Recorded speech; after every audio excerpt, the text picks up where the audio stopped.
Hidden Figures, Chapter 19, Model Behavior.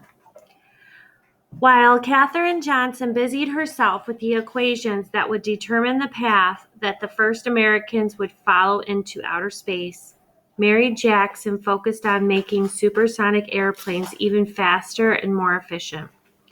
Mary loved her job at Langley, but she also loved using her technical skills in other ways.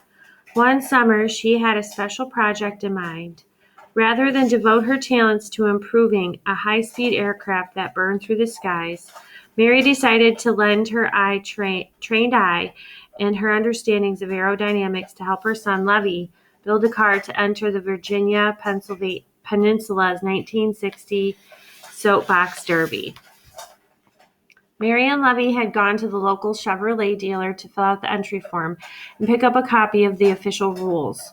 The car and driver together must weigh less than 250 pounds. Only rubber wheels allowed. Length shall not exceed 80 inches. Road clearance must be at least 3 inches with the driver in the car. The total cost of the car shall not exceed $10, exclusive of wheels and axles. Since the beginning of the year, Mary had spent hundreds of hours working with her 13-year-old son on the motorless car. They had made sketches and measurements, testing different designs until they settled on one.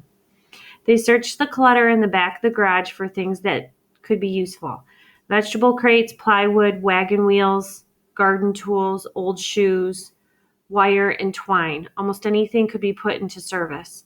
The race, held over 4th of July weekend, was fast approaching.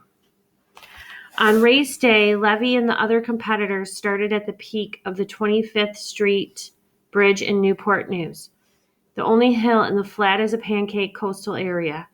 At the signal to go, the drivers released their brakes and hunched down into the cockpit of their vehicles, waiting for gravity to take them down the 900-foot race course. The All-American Soapbox Derby mixed American ingenuity with family fun, at least for boys, since girls weren't allowed to compete in the race until the early 1970s. The competition started as a Depression-era activity, a way to create fun and excitement at a time when they were difficult to come by. By 1960, more than 50,000 boys competed in races around the country. The competition was popular in the Hampton area. Officially, the Derby was the boys' show. Parents were supposed to sit back and only offer advice, but many parents enjoyed the engineering project at least as much as their children did. Many NASA engineers hoped their children would someday choose to follow in their professional footsteps. They wouldn't get rich, but an engineer's salary was worth more than enough to enjoy a comfortable middle-class life.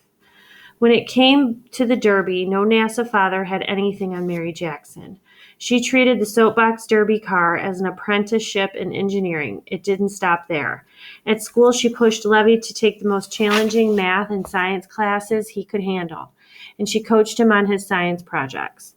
Many African-American boys didn't know about the All-American Soapbox Derby, or they didn't think it was for them. Starting early in the year, Chevrolet placed ads in Boys Life magazine, the official publication of the Boy Scouts. Some African Americans read the ad, but they frequently disqualified themselves from participating in competitions, even without the whites-only sign. There was no rule keeping black boys from entering the race, but it took a lot of courage and a mind that saw the experience as something open to all boys, regardless of their color, for them to give it a try. The race. On Saturday, July 3rd, a crowd of 4,000 people gathered along both sides of the 25th Street Bridge. It was a clear, warm day with just enough breeze to keep the spectators from getting hot. The contestants for the first heat wheeled their cars to the starting line and settled in the cockpits. Officials weighed and inspected each car, then held a lottery to determine the positions in the first heat. At the crack of the starter's pistol, the pint-sized pilots released their brakes and rolled down the hill. The race was an all-day event. Mary Jackson could almost see the air moving around the cars just as clearly as if she were analyzing data from a wind tunnel. Her son's car was well made. The only adjustment it needed was a drop of oil on each wheel bearing. Levy won one heat after another. Then he got into position for the final competition. By the time he reached the finish line, Mary was shouting with delight. Levy won. Wearing a black and white crash helmet and the official race t-shirt, Levy had sailed across the finish line at a blazing 17 miles per hour. When interviewed about his victory by the newspapers, Levy explained that the secret to his victory was the slimness of his machine, which helped to lower the wind resistance. Levy won a gold trophy, a new bicycle, and a spot at the National All-American Soapbox Derby in Akron, Ohio. There he would face off against drivers from all around the country in front of 75,000 fans on a track where speeds could exceed 30 miles per hour. Levy Jackson was the first colored boy in history to win the Hampton Roads area's Soapbox Derby. From the moment he won, donations started rolling in from Black community service organizations and social clubs, Black-owned businesses, and Black churches, all eager to support Levy's big trip to Akron. The African-American community shared Levy's victory. If a Black kid could take home the Soapbox Derby trophy, what else might be possible? Achievement through hard work. Social progress through science. That's what Mary believed in. When Levy took the first place trophy, she was bursting with pride.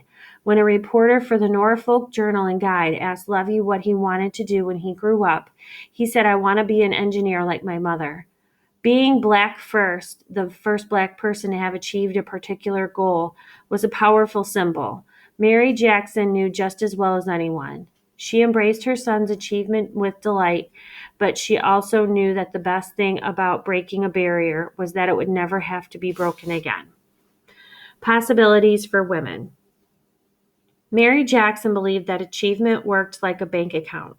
It was something you drew on when you were in need and made deposits to when you had a surplus. Girls, she believed, needed particular support.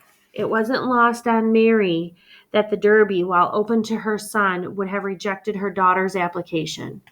At work, she and the other female mathematicians were no strangers to encountering barriers based on their gender.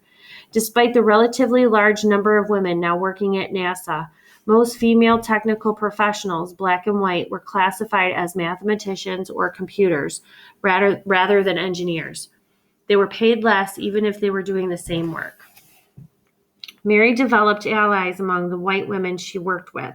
She asked one white colleague to participate in a career panel in 1962, organized by the local chapter of the National Council of Negro Women. The woman agreed, and they presented a joint lecture, The Aspects of Engineering for Women, at an all-Black junior high school. Their appearance on stage together made a powerful statement about the possibilities of the engineering field for Black girls. Mary was Black, and her colleague Emma Jean was white. Mary was short, and Emma Jean was tall. They looked different, but they worked with each other, and they also worked with men. Mary had earned her engineering title through hard work, talent, and drive, but she knew she owed a debt of gratitude to those women who had led the way. Each woman who had come before had cracked a hole in the wall a little wider, allowing the next talent to come through. Now Mary wanted to make room for the women coming behind her. And that's the end of chapter 19. I hope you enjoyed it.